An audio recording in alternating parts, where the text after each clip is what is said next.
السلام علیکم ورحمۃ اللہ وبرکاتہ۔ اپنا ذاتی گھر اللہ رب العزت کی بہت بڑی نعمت ہے۔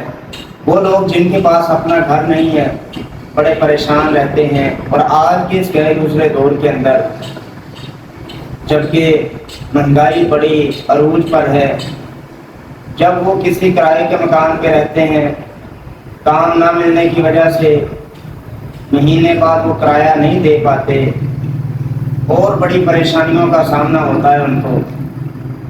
تو اس وجہ سے جب وہ مکان مالک ان کو اٹھاتا ہے، ان کو کہتا ہے کہ تم چلے جاؤ ہمارے گھر سے، اٹھ جاؤ، خالی کر دو، تو وہ بیچارے سامان شفٹ کرتے ہیں پریشانی کے عالم میں۔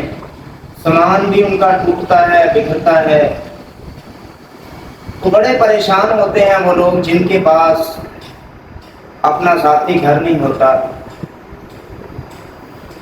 تو آپ اگر اس معاملے کے اندر پریشان ہیں تو آپ اپنے ذکر کے اندر اس ایک ذکر کا اپنے ورد کا حصہ بنا لیں۔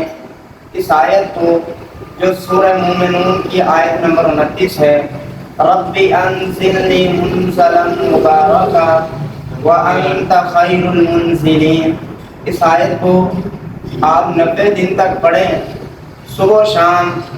صبح کے وقت 313 مرتبہ اور شام کے وقت 313 مرتبہ۔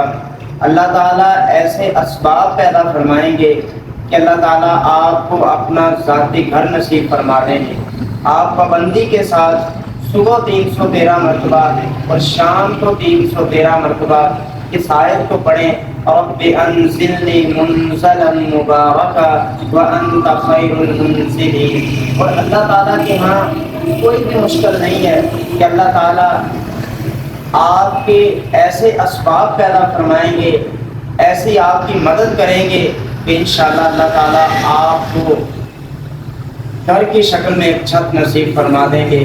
اپنے ذکر کا اس کو حصہ بنائیں اور اللہ رب العزت پر توکل کریں، انشاءاللہ اللہ تعالیٰ میرا اور آپ کا حامی و ناصر ہوگا۔